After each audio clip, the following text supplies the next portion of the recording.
Hola amigos, bienvenidos a Nature Network. Estamos aquí para presentarles nuestro primer episodio y por eso tenemos a un invitado muy especial. Dr. Jesus Rivas, professor with the Department of Biology at Highland University in New Mexico. Además cuenta con un doctorado que hizo en el Departamento de Ecología y Biología Evolutiva de la Universidad de Tennessee y tiene 28 años de experiencia de trabajo en campo con un animal fascinante, la anaconda, y nos va a platicar de su libro, que es este.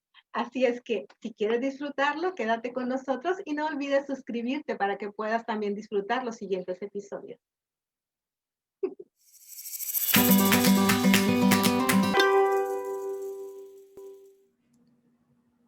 Hola, ¿qué tal? Muchas gracias por estar aquí acompañándonos en este día tan especial. Yo estoy muy emocionada, en verdad, porque nuestro invitado es una persona sumamente interesante. No solamente es un biólogo, herpetólogo profesional, sino una persona muy apasionada y que ha roto fronteras, ¿no? Roto fronteras en ocasiones también de ideas, de métodos, de encontrar la forma de lograr el proporcionar algo interesante de calidad, pero con mucha calidad humana. Y tengo el gusto de estar con Jesús Rivas. Hola Jesús, ¿cómo estás? Hola Laura, ¿cómo estás tú? Gracias por invitarme, es un gran placer y un gran honor estar aquí contigo. Qué amable. Yo ya, no sabes, toda esta semana he estado disfrutando y pensando en este momento. Incluso mi esposo de repente me decía en las noches, hey, ya apaga la luz, te necesitas dormir, porque yo quería seguir leyendo, ¿verdad? Acerca Muchas gracias. de un nuevo libro que estoy súper emocionada que salió y que es precisamente Anaconda, la vida secreta de la serpiente más larga del mundo, más grande del mundo, ¿verdad? Más grande del mundo. Exacto. ¿Y qué te parece si empezamos hablando de eso? Porque la anaconda verde precisamente es un animal sumamente fascinante, impresionante, pero hay alguna controversia en esto de que, bueno, ¿es la más grande o no? ¿Y tú cómo lo explicas? Bueno, si uno le pregunta a cualquier persona que sepa algo de zoología, ¿cuál es el mamífero terrestre más grande del mundo? Todo el mundo responde el elefante africano, Ya, sin sí. ninguna duda. Nadie se pone a quisquillarse que la jirafa es más alta. Porque cuando se trata de tamaño, la masa es realmente lo más importante. Claro. Y la anaconda es sin duda alguna la más grande, pues la más pesada de todas las serpientes. Sí. Eso por una parte. La otra parte es que los récords, cuando uno mide el largo de una serpiente, depende, y la serpiente está peleando contigo y estás tratando de estirarla para medirla o estás poniendo muchos animales si el animal no está tranquilo, hay un error de 1 metro fácilmente midiendo una culebra de 4,5 metros. O sea, Claro. en una ocasión me encontré una culebra que un amigo me dijo que la había medido medía 5,5 metros. Y cuando yo la medí, medía 4,20 metros. Ahí está el metro de diferencia, fácil. La misma serpiente medida por 2 personas, pero la variación es tan grande que cuando tú dices, bueno, que la serpiente más grande, no, que mide 6 metros, no, que mide 6,5 metros, medio metro a ese tamaño, realmente si lo mides 3 veces más, encuentras 3 medidas distintas. Yeah. Y entonces la diferencia realmente, cuando estás hablando de gente que midió una serpiente aquí y otro midió una serpiente allá y no se sabe cómo la midieron. Entonces, yo no estoy tan seguro que esa diferencia sea significativa. Pero el peso, sin duda, porque la pones en una escala y tiene 200 kilos. Bueno. Wow, impresión. Sí, porque hay gente que dice el pitón reticulado, ¿verdad? Pero bueno, una cosa es la longitud también y la otra cosa es como Sí, bien decías tú, exacto. Los reportes recientes de pitones son más largos que los reportes recientes de anaconda. Ok. En longitud. No más Pero longitud. una pitón de 5,5 metros pesa la mitad de lo que pesa una anaconda de 5,5 metros. Oh, sí, entonces sí, para mí también la anaconda es la más grande, la serpiente más impresionante. ¿Y por qué es tan interesante? Platícanos para que todos los que nos están escuchando tengan más claro en dónde vive, cuáles precisamente las adaptaciones que tiene a esas regiones, a los hábitats que ella ocupa? La serpiente, la anaconda es una serpiente estrictamente suramericana. Ajá.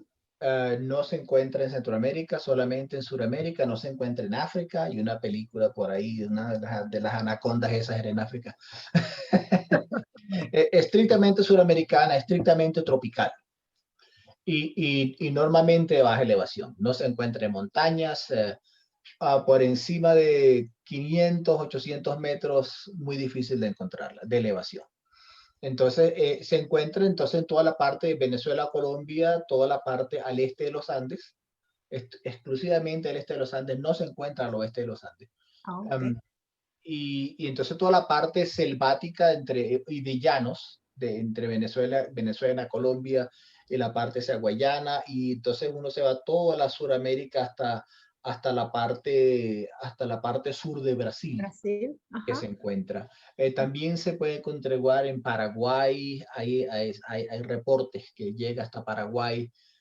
Creo que no hay ningún reporte de la anaconda verde en Argentina, porque en la parte sur de la distribución de las anacondas empieza la anaconda amarilla. Ajá. Entonces se encuentra Paraguay, Uruguay, el sur de Bolivia, y Argentina, norte de Argentina. Y en esta distribución encontramos diferentes tipos de hábitats, porque el trabajo que tú hiciste, en el cual, imagínense ustedes, 28 años estudiando a las anacondas en campo, y vamos a aprender muchísimo, pero particularmente el espacio donde tú estudiaste es diferente a lo que tenemos nosotros en mente, ¿verdad? Claro, cuando la gente habla de anaconda, la gente normalmente piensa en la selva amazónica, que es una zona donde hay muchas anacondas y es muy buena para la anaconda, pero no es tan buena para la gente. Para estudiar hay mucha agua, muchos ríos muy inundados, difícil trasladarse. Entonces, la razón por la cual yo fui exitoso haciendo mi trabajo tiene mucho que ver con la elección del sitio. Yo estudié anacondas en los llanos de Venezuela, que es una sabana hiperestacional. Tiene una estación lluviosa en lo que todo se inunda, y una estación seca donde todo el agua se reduce a muy pocos cuerpos de agua que tienen ya lagunas y ríos. Pero entonces la ventaja de eso es que todas las anacondas que se crían en una estación bastante grande se concentran en áreas mucho más pequeñas, y entonces eso hace encontrarles y trabajar con ellas mucho más fácil. No lo hace fácil, lo hace posible. Ah, exacto, iba a decir fácil, bueno, porque yo recuerdo que cuando estuve leyendo, ah, válgame Dios, o sea, realmente era impresionante el imaginarlos, porque ¿cómo planteaste tú los métodos sí, de captura? Pero, o sea, estabas allí y ¿cómo le hiciste para saber cómo empezar? ¿De dónde tuviste información? ¿O tú ya tenías experiencia en esto? Platícanos, por favor. Bueno, mira, yo había trabajado en los llanos por varios años, estudiando iguanas, estudiando cocodrilos y qué sé yo. Pero realmente tenía muy pocos encuentros. Había encontrado una o dos anacondas en todo el tiempo que había estado allá. Y trabajé con otras personas que también tenían experiencia en la zona con otros animales, y también entre todos reuníamos un manojo de encuentros con anacondas. Entonces, realmente no sabíamos mucho de eso, pero tuvimos el acierto de preguntarle a los viejitos, la gente, los llaneros, la gente Mm, del campo, la gente que claro. lleva toda su vida trabajando normalmente con ganados, y normalmente nunca se interesó en aprender de las anacondas, excepto lo que necesitaban para evitarlas, para no encontrarse, pero la gente no quiere encontrarse anacondas. Ajá. Pero después de toda una vida en la zona, habían visto mucho, y entonces sabían bastante de anacondas, y ellos fueron realmente los que me guiaron a cómo buscarlas, dónde encontrarlas, ellos no les interesaba encontrarlas, les interesaba evitarlas, pero Sí. sabían dónde estaban. Entonces, una vez no podían entender por qué en el mundo yo tenía ninguna intención de encontrarlas, cuando la gente lo que quiere es evitarlas. Pero una vez que entendieron que sí quería encontrarlas, entonces fueron los consejos de ellos, las enseñanzas de ellos fue invaluable para poder, para encontrar los animales. Pues entonces, una vez que ellos me había enseñado dónde estaban, cómo encontrarlas y eso, Ujú. le puse transmisor de telemetría a unos cuantos animales, entonces yo eso los podía encontrar todo el tiempo. Entonces así fue como me hice amigo de ella, pues empecé a, ella no se hicieron amigas mías, pero yo me hice amigo de ella. Yo podía encontrarla, seguirla, arrestarla en un tiempo y así ya fui aprendiendo más, pues, de dónde estaban, de dónde se escondían, de qué comían, de qué temperaturas prefieren, qué vegetación eviten, qué vegetación prefieren, etc. Ok, pero ajá, ayúdame por favor a que los que nos están escuchando se imaginen, así como cuando yo leo tu libro y me voy imaginando las cosas y me emociono, ¿cuáles son las características anatómicas y fisiológicas que hacen tan especial esta serpiente y por qué es tan difícil encontrarla a simple vista, ¿no? O sea, ¿cuál es el reto? Es una, sí, buena pregunta. Es una serpiente, es muy críptica, o sea, tiene un camuflaje, es verde oliva con negro y se disimula muy bien con la vegetación subacuática. Entonces, en las partes donde ella vive, siempre la encuentras bajo vegetación. Siempre acuática, siempre bajo vegetación. A veces la puedes encontrar a la orilla del río, canos en lo seco, pero temporalmente. Se encuentran 95% del tiempo en el agua. Y no les gusta el agua clara, agua sin vegetación. Siempre buscan agua que esté cubierta por vegetación flotante. Um, Y creo que comentabas que aguas someras, ¿verdad? No, no Aguas demasiado. someras, sí, aguas, no les gusta aguas profundas tampoco. Entonces siempre en aguas someras, 1 metro a lo mucho, normalmente menos de eso, y cubierta por bora, por una planta acuática amazónica, pues que cubre la vegetación. Entonces, por eso son muy difíciles de encontrar, porque están bajo la vegetación, no se puede ver a través del agua. Su pigmentación y su color se disimula muy bien con la vegetación, con el fondo, pues, y con las plantas donde ella vive. Entonces, son difíciles de ver por eso. Aunque sea una culebra muy grande, uno puede estar de enfrente de una culebra de 5 metros y entonces lo único que ves es la nariz y los ojos, una cosita así solamente. Entonces, es difícil de encontrar. Qué impresión. Y precisamente por eso, bueno, ya después de que platicaste con las personas que vivían en los llanos y que tenían tanto conocimiento tradicional y que conocían sus tierras y todo esto, tú estableciste ya tu método, digamos, de muestreo, ¿verdad? Y platícanos de eso, porque, válgame Dios, yo no sé si realmente, Bueno, como ¿de dónde? no salen del agua y no se ven desde afuera, la única forma de encontrarles es meterse en el agua y pisarlas, básicamente. Entonces, lo que hacemos cuando buscamos, hacemos una hilera de varias personas y caminamos como, bueno, como entre medio metro entre cada uno de nosotros y vamos caminando por el río, por la laguna o por el pozo que estamos explorando, con palos pullando en la tierra y pisando, entonces buscando pisar algo que no es barro. En los llanos no se consigue piedra de ningún tipo, es todo una sedimentación pura arcilla. Ok. Entonces, lo mismo que todo el oeste amazónico. Entonces, si uno pisa algo que no es barro, entonces tiene que ser o es un tronco, o es una tortuga, Ajá. o es un caimán, o es una culebra. Entonces, cuando uno pisa algo raro, entonces uno toca y si se ve, si es como una piedra lisa, entonces seguramente una tortuga. Si se sienten las escamas rugosas y fuertes como las crestas del caimán, entonces eso es lo que estás viendo. O si se encuentran las escamas lisas, suaves, pequeñas, entonces sabes que estás con una anaconda. Entonces uno agarra y saca por fuera.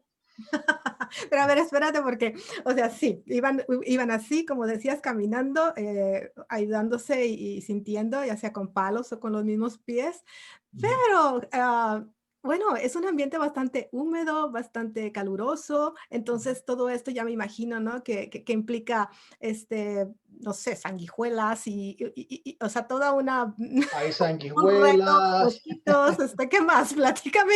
Y bueno, y a nivel higiene, salud, ¿qué retos les Bueno, representaba? el agua es agua eh, natural. O sea, porque los llanos es una región extensísima donde no hay industrias, no hay compañías, o sea, no hay contaminantes de ningún tipo. Obviamente hay bacterias, hay cualquier cantidad de Porque incluso que sucios. no hay agricultura tampoco, ¿verdad? O sea, No no hay es agricultura en la notable. zona para nada, ¿no? La única producción que se hace es pecuaria, es ganado. Ok. Y el ganado que se tiene es ganado extensivo.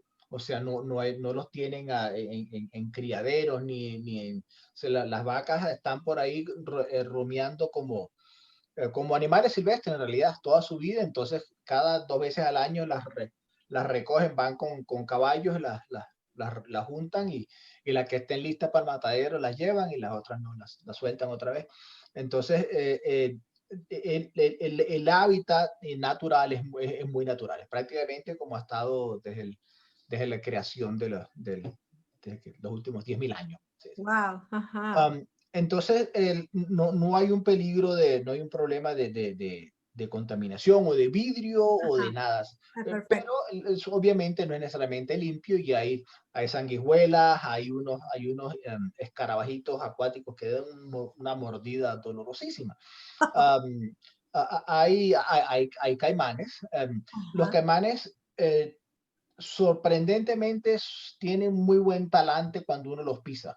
O sea, uno normalmente están bajo la vegetación, cuando están porque también estamos bajo la vegetación, el agua que está cubierta de vegetación. Ajá. Normalmente los caimanes que están ahí están estivando, están tranquilos, dormitando. Entonces, cuando uno los pisa, a veces se molesta y se levanta, pero tranquilamente 200 o más veces de que hemos pisado caimanes, y nunca ha habido ningún mordido, nada. Siempre, claro, te asusta porque el caimán se levanta con la bocota. Pero nunca hemos tenido ningún problema. Y las anacondas mismas, cuando uno las pisa, lo mismo, como ellas no están esperando, las agarra por sorpresa y como no tienen depredadores naturales, Mm. entonces no están preocupándose de defenderse, porque no es normal que tengan que defenderse o morder a nadie porque no tienen depredadores. Entonces cuando uno las pisa, wow, ¿qué pasó? Es Sí, me un imagino que capibara distraído que me ajá, pisó o algo así. Entonces realmente nunca ha habido un problema que la pise y la culebra te mordió. ajá, Normalmente cuando las agarramos, cuando uno ve una culebra, la agarra y lo primero que hace es tratar de irse, sí. de irse. Solamente cuando uno la agarra por la cabeza que la culebra entonces decide que va a pelear. Pero hasta ese momento realmente nunca te atacan. Claro, sí, yo creo que la confianza que les da, o estoy hablando un poquito en términos humanos, ¿verdad? Pero bueno, son animales que como no están acostumbrados a estarse constantemente defendiendo de depredadores, simplemente llevan una vida más No hay ninguna razón para que pacífica. estén peleando, dispuestos a atar, sino que Hablando de los sencillamente. adultos, ¿verdad? Ajá, ahorita Exactamente. platicamos de los chiquillos. Oye, pero yo me acuerdo que algo, bueno, yo estaba y por supuesto que como bióloga también siempre he tratado de leer y de investigar y las serpientes me encantan y en una ocasión estuve viendo algunos documentales en donde estabas tú precisamente y Ajá. vi que tenías una técnica bastante especial. O sea, estás diciendo que aparte de eso, particularmente tú te quitaste los zapatos. ¿Por qué? Platícanos, ¿qué locura es esa? ¿O por Bueno, qué? la primera razón, Laura, como te decía, en los llanos es puro barro. Y en algunos sitios metes el pie y cuando sacas, sale sin zapatos, no importa lo que tengas, no importa cómo trate, porque es un barro denso, pesado que te saca Ajá, los zapatos. Esa es una razón importante.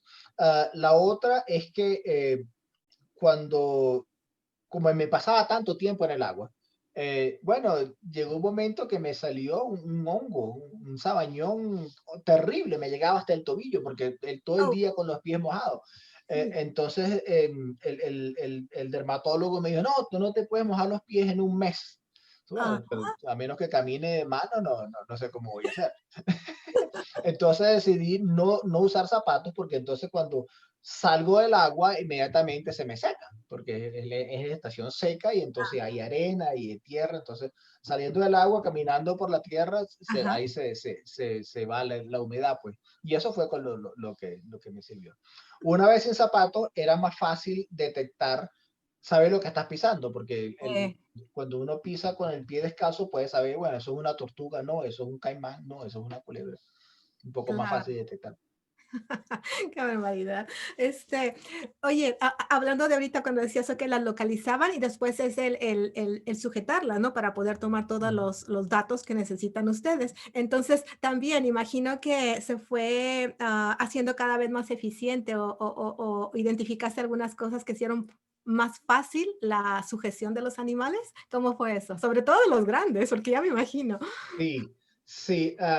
La primera cosa, quizás el mayor de mi mayor contribución científica, es el desarrollo del bozal. Porque cuando tienes una culebra, bueno, no hay ninguna buena forma de evitar, tiene que tener una persona constantemente sujetando la cabeza mientras el resto de la gente la mide. Y al principio nos tardábamos hora y media midiendo una culebra y tomando las medidas, ¿no? Todos los datos de una culebra grande. Am, entonces se me ocurrió que si se le pone una media en la cabeza, Ajá, un calcetín. ajá, Entonces después se le pone un tape detrás de la mandíbula y otro tape en el hocico. ok. Entonces la culebra queda ciega y mozaleada, que no puede morder, pero además como no puede ver, queda tranquila. Entonces una vez que uno mozalea la culebra, la deja ahí, se queda como una cuerda grande y no molesta, uno la puede con cuidado alrededor medirla y es mucho más cooperativa. Y vaya que fue una técnica bastante interesante porque ahí se ve también el cuidado que tienes con los animales, porque es la media, el calcetín realmente no lastima, es algo suave, es algo simplemente que limita la apertura de la boca, pero al mismo tiempo leí que tienen cuidado de, bueno, donde aplican el tape, la cinta, y de no presionar o no cubrir las narinas, ¿verdad? Sí, esa es una cosa importante. Una cosa que pensé en algún momento era ya ponerle tape alrededor de la boca, pero me preocupaba que al quitárselo le lastimaba las escamas. Entonces, sí, tienes razón. Es importante tratar con los animales y esto es algo que a la hora mucha gente que trabaja con animales grandes, potencialmente peligrosos, tiende a ignorar. Como es peligroso, como es grande y fuerte, entonces muchas veces no se tiene el cuidado y la gentileza que uno debe tener con un animal que uno está trabajando. Entonces, ahí, eso es algo que yo siempre con todos mis estudiantes que van, trato de asegurarme que entiendan que el hecho de que uno trabaje con un animal peligroso no es razón para no tratarlo con cuidado y no Claro. tratarlo con cariño. Ujú. Entonces, sí, eso es importante también. Qué bueno. Ok, entonces detectan a la serpiente o la sienten y entonces meten las manos y empiezan a jalar, a tratar de ver, y Sacamos hasta lo que se puede de la y culebra, según lo uno que no sabe agarren, lo que agarró, exacto, uno según lo que agarren encuentra medio cuerpo o la cola, si está más delgada y a buscar la o hacia la cabeza, si uno no sabe dónde está. Entonces, en lo que uno saca y que ve la dirección de las escamas, sabe en qué dirección está la ajá, cabeza. Entonces, y muchas veces, como está en el barro, están mojadas, están resbalosas. A veces es muy difícil. Ella sí, trata de escaparse y uno la agarra y se resbala de las manos. Entonces, haciendo una cosa importante, sí, po- a- poder sujetarla sin que se vaya siempre es un reto. ujú, Cuando entonces alguien, normalmente uno se afianza y entonces otra persona, normalmente estamos lo menos dos personas, mayormente tres o cuatro, ujú, una persona sujeta, se asegura que la culebra no se vaya y la otra persona o las otras personas tratan de ver si pueden ver la cabeza, porque una vez que uno la molesta, le está jalando, entonces ella trata de ver lo que pasa, si alguien ve la cabeza, entonces uno agarra la cabeza en el cuello y entonces ahí cuando el proveedor empieza pues a, a ah, pelear con uno.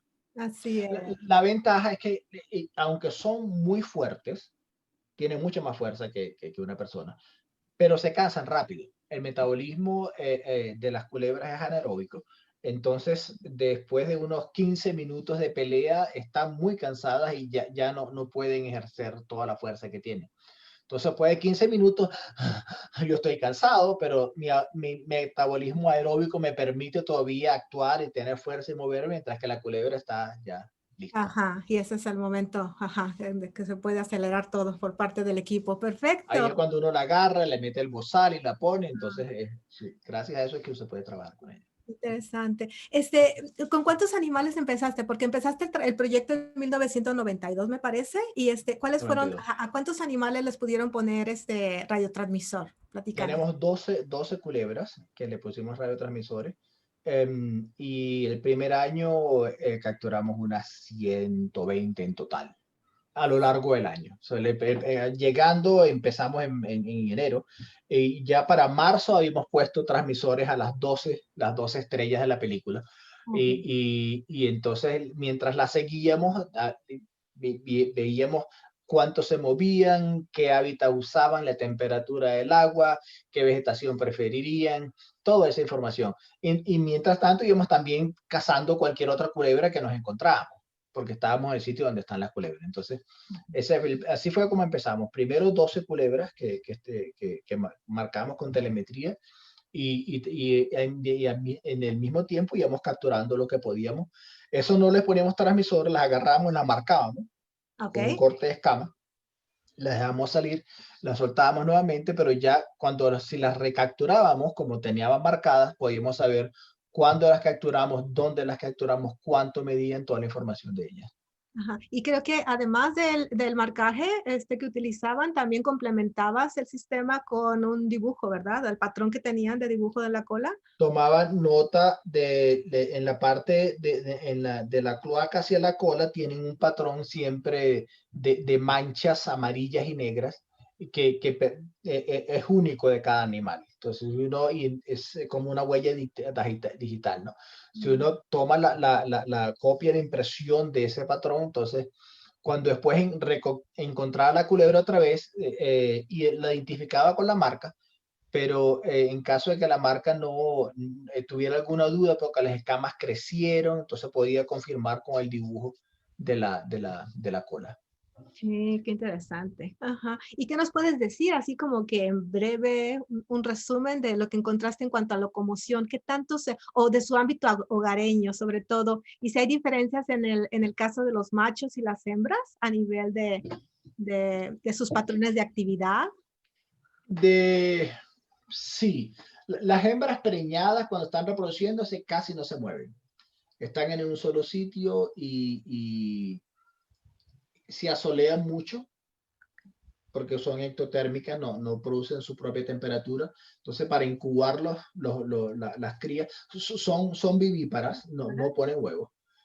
Mucha gente se sorprende de oír eso porque como la mitad de las especies de serpientes ponen huevos, la otra mitad no. Ajá. Las anacondas son vivíparas. Entonces, pero igual tiene que incubar los huevos con temperatura que ella no produce. Entonces se pone al sol y se asolea bastante. La temperatura en los llanos promedio es 30 grados. Entonces no hace falta ninguna otra fuente de calor, sino el mismo temperatura del ambiente. Pero se mueve muy poco. Las hembras que no están preñadas se mueven mucho más. Forrajeando y cazan activamente. Las hembras son las grandes, la de la película es necesariamente una hembra, porque los machos tienen dimorfismo sexual, o sea, el macho y la hembra son de distintos tamaños. Exacto. Eso es común en muchas especies, por lo menos los gorilas también tienen dimorfismo sexual, pero el macho es más grande que la hembra. Los bisontes, el macho es más grande que la hembra. En los seres humanos, el macho es más grande que la hembra. Pero en las culebras en general, la hembra es más grande que el macho. Y la diferencia es notable, ¿verdad? ¿Cuál es la Pero es longitud, por bien ejemplo? importante. Un macho nunca crece más grueso de mi brazo, de mi antebrazo. La que es de este ancho para allá, esa es necesariamente una hembra. Excelente. Ajá. Sí. ¿Y qué tal con las crías? Bueno, quiero empezar a platicar de lo de la reproducción, pero al mismo tiempo es algo súper como para un programa completo, ¿verdad? Ajá, Sin duda. pero, ajá, ok, en locomoción, en hábito hogareño, antes de hablar del aspecto reproductivo, platícame de la dieta. O sea, De la ¿qué? dieta. Bueno, son cazadoras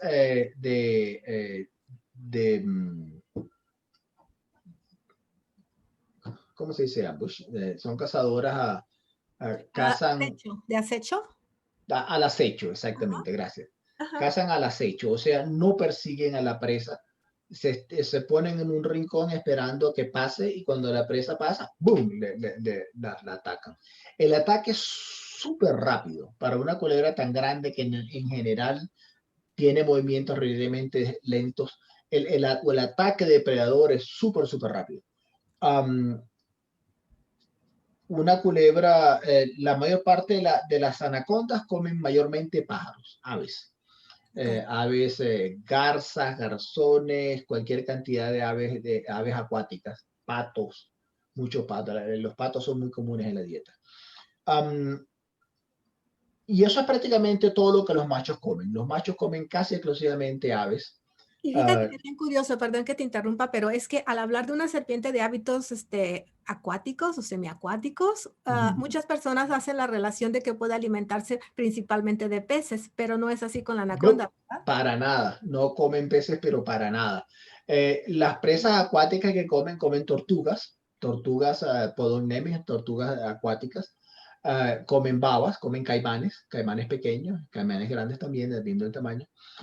Iguanas, que muchas veces van al agua, se las comen también, pero no comen ningún pez, para nada. No tienen ninguna. Es una de las sorpresas, grandes sorpresas, porque todo el mundo es una serpiente acuática. Y hay una gran cantidad y diversidad de peces. El gran misterio es por qué no se los comen.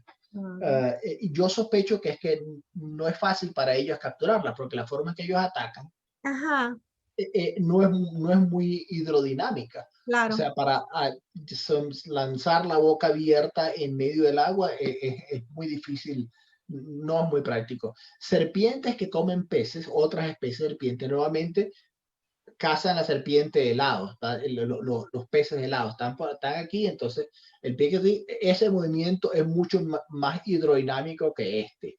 Claro. Entonces, eso las hace. Sí, yo pienso que esa es la razón por la cual no se ocupa mucho de peces. Y obviamente tienen un pasado evolutivo y abundancia de presas terrestres, ¿no?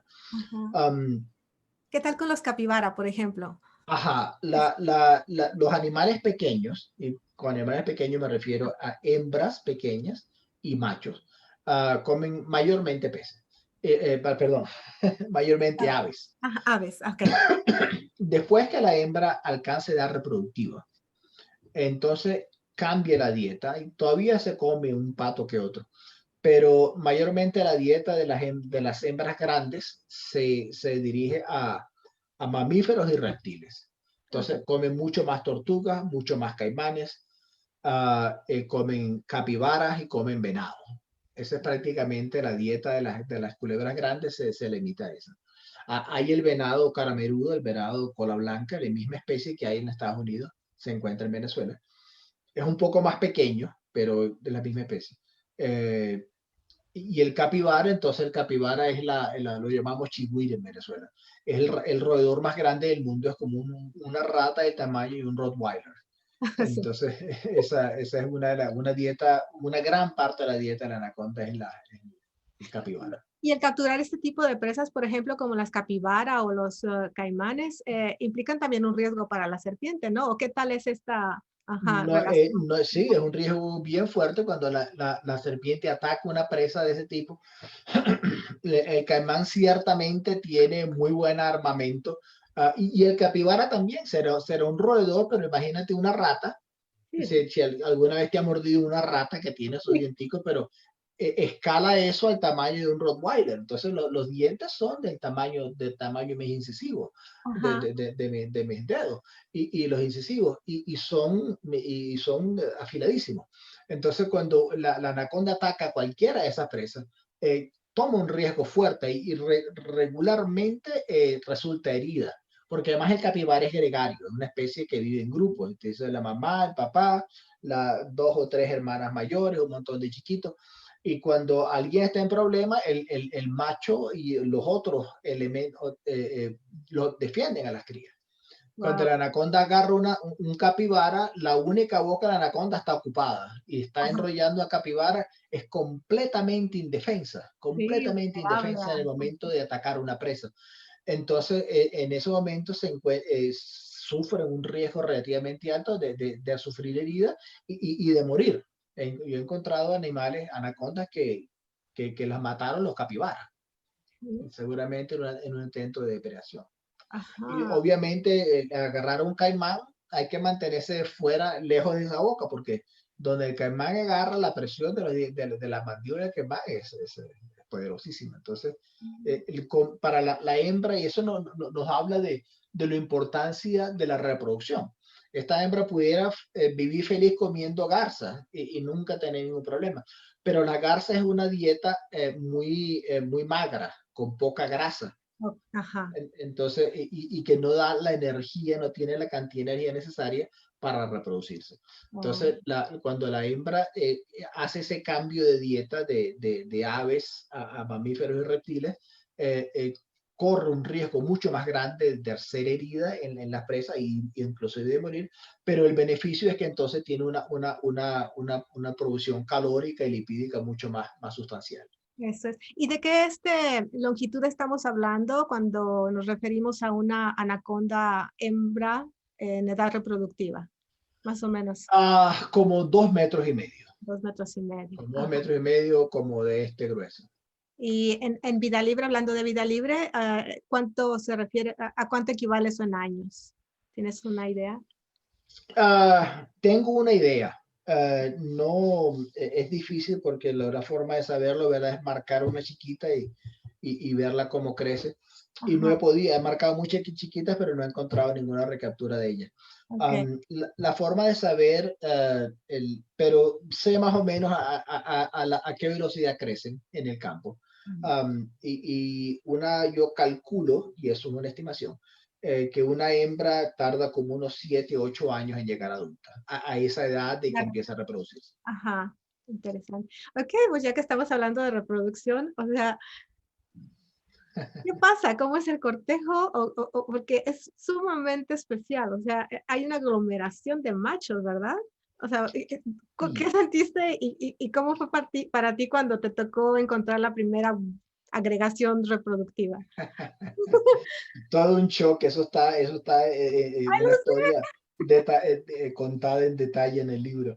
sí. Am, bueno, l- el apareamiento se hace en creaciones reproductivas normalmente de una hembra y Ajá. varios machos, Ajá. entre un macho hasta 12 machos Oh, que yo haya visto y quizás puede haber más grandes.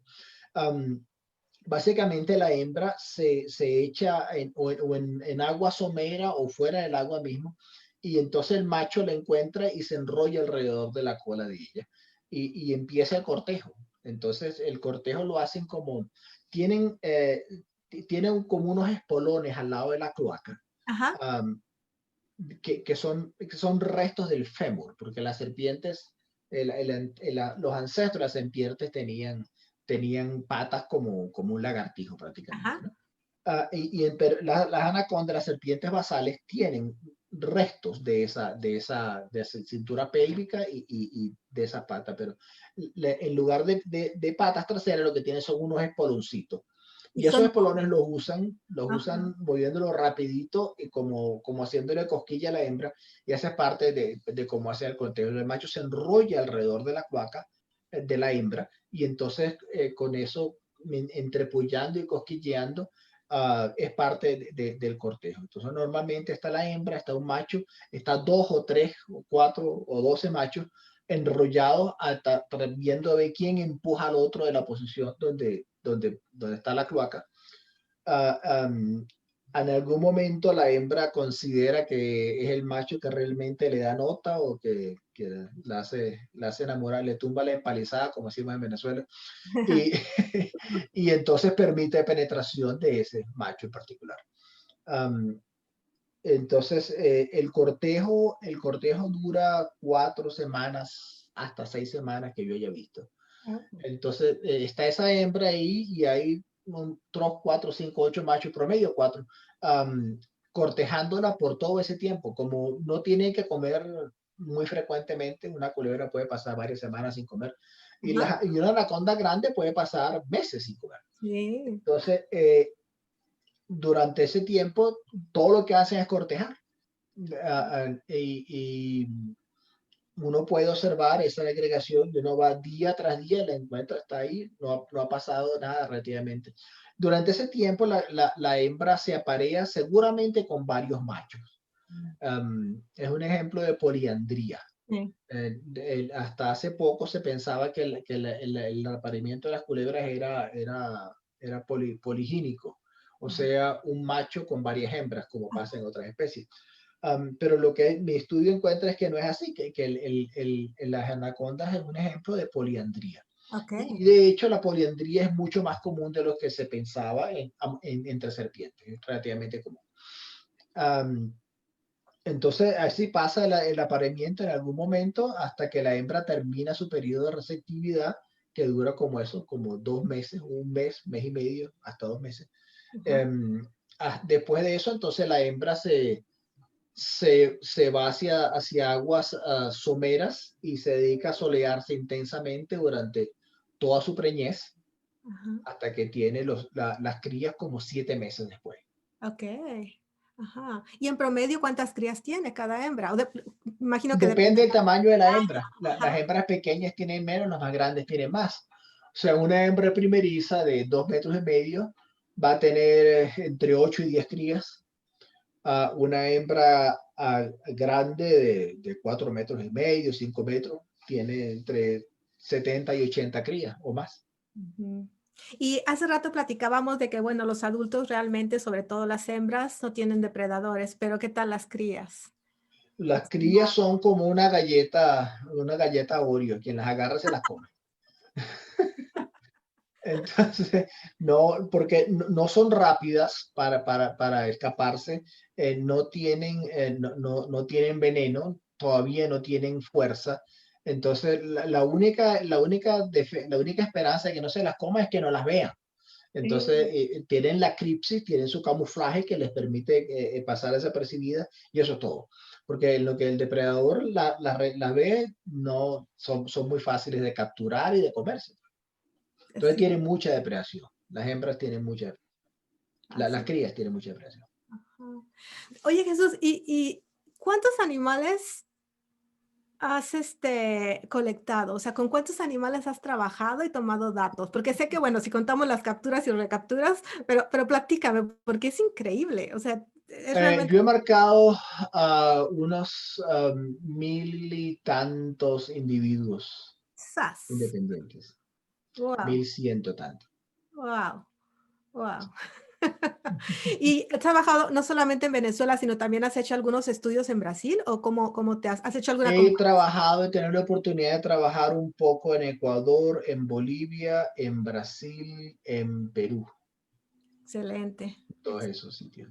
Un Qué poco. maravilla. Ajá, En Brasil más en Brasil y Bolivia más que nosotros. ajá. ¿Y cuál es tu opinión conociendo, estando tan familiarizado en todos los sentidos, no solamente intelectualmente, sino en todo tu ser, porque sé que estuviste viviendo ahí cuando estabas haciendo tu trabajo, o sea, eran jornadas ah, muy largas y extenuantes las que trabajaban precisamente en los primeros años de tu proyecto. Ajá, entonces, tienes mucha información y experiencia de esto, ¿no? De los secretos de la anaconda que tú dices, que empezaste a Sí. descubrir y que compartes con nosotros en tu libro. Pero, ¿cómo sientes por ejemplo, el estado de la conservación de estos animales, sus poblaciones, particularmente en Venezuela? Am, cuando empecé el estudio, la primera pregunta era, la conservación era una importante, porque el estudio, la razón por la cual me financian el estudio, es porque encuentran un alijo de 2,600 pieles de anaconda en Holanda. Un avión sale de Venezuela y el aeropuerto de Holanda detecta que tiene 2,600 pieles. Am, Eso obviamente las decomisaron, pero cuando se dan cuenta, entre las pieles que encuentran, hay pieles de la anaconda verde que hay en Venezuela y hay pieles también de la anaconda amarilla, que no se consigue sino al sur de Brasil, a 2,500 kilómetros de Venezuela. Entonces, eso da la idea de que pudiera haber un mercado negro transnacional en Sudamérica haciendo eso. Entonces, parte de mi encargo cuando me financian, cuando yo empiezo el proyecto, es averiguar el estatus de conservación, desarrollar un plan de manejo para las anacondas. Mm. El manejo de la anaconda, una de las cosas la primera cosa que aprendo cuando empiezo a trabajar esto, es que tiene todas las condiciones para no ser una buena especie para el aprovechamiento comercial, porque las hembras son las más grandes, pero que se reproduce cada 2 o 3 años o 4 años, no se reproduce frecuentemente. Las pieles de los animales grandes están llenas de cicatrices porque atacan a las presas y tienen todas esas cicatrices, entonces no es una piel de alta calidad. Entonces, lo primero que encuentro es que el apreciamiento comercial no es un problema para las anacondas de Venezuela Okay. o en el resto de su distribución, en realidad. Claro, el problema que sufre la anaconda en toda su distribución es que es un depredador tope, o sea, ella requiere que haya capibaras, que haya agutis, que haya que haya caimanes, que haya una diversidad zoológica que es la base de su dieta. Cuando los humanos, o sea, requiere hábitats pristinos. Okay, sí. Si la anaconda está en un sitio donde hay gente, actividad de gente, lo primero que hace la gente es comerse todo eso, se come el venado, se come el capibara, se espantan, los que no se comen se espantan, y entonces no hay una base de dieta. Oh, Sin mencionar, obviamente, que cuando la gente además tiene pollos, tiene cochinos, tiene perros, y todas esas son presas potenciales de la anaconda. Entonces, normalmente cuando la frontera humana se mueve en el llano o en la Amazonia, en cualquier parte de su distribución, lo primero que hace es acabar con las presas de la anaconda y lo otro es que hace es acabar con la anaconda misma, porque cuando la anaconda no tiene el capibara, y no tiene el caimán, y no tiene la presa, entonces se va a interesar en la gallina, en el pollo, en el pato, en el sí. cochino que la gente está criando, entonces ahí va Conflicto humano. Ujú. siempre donde los humanos, en donde la frontera humana se mueve, los depredadores siempre tienden a ser los primeros en desaparecer. Y ese es el problema de la anaconda.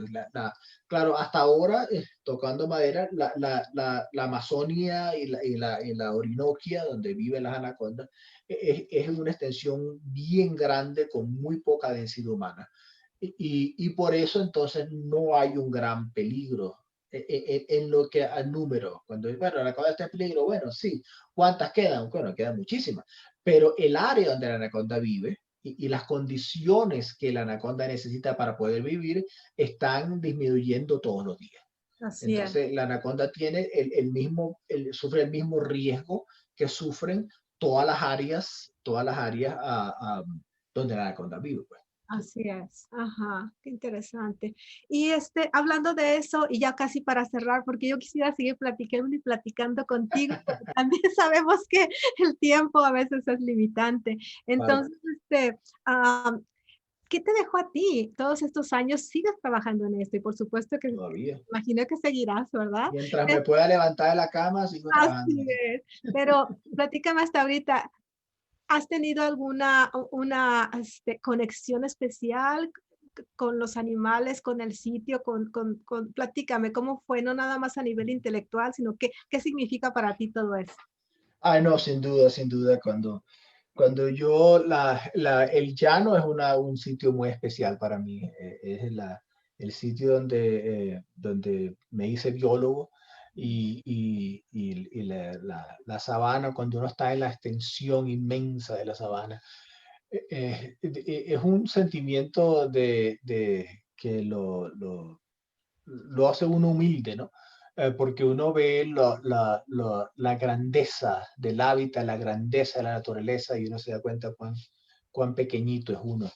Entonces, sí, uno piensa, bueno, este es el sitio, así era el mundo cuando Colón llegó a América. Ujú. Entonces, ese poder sentir y experimentar la naturaleza en esos términos es algo muy especial que yo me siento muy afortunado de haber tenido la oportunidad y quisiera pues que todo el mundo pudiera hacerlo también, y temo que a medida que continuamos nuestra marcha insensata hacia el progreso, menos y menos personas van a tener oportunidad de vivir esa experiencia.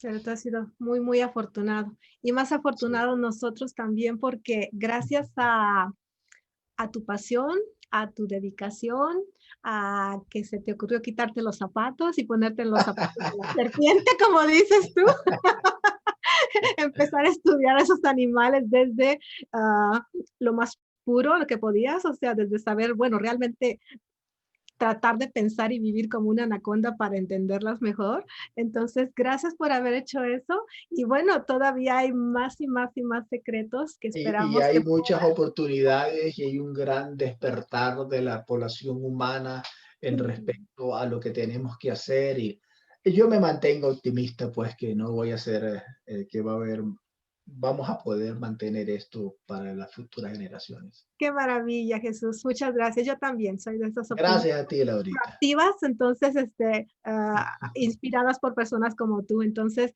un honor haberte tenido aquí con nosotros. Queremos hacer otra. Y mi El mío. marido, Doug Harold, está esperando también una sesión contigo para hacer una en inglés, ya te dijo. Con mucho gusto, con muchísimo gusto. Pues bueno, Cuando vamos a ustedes quieran. gracias, qué amable.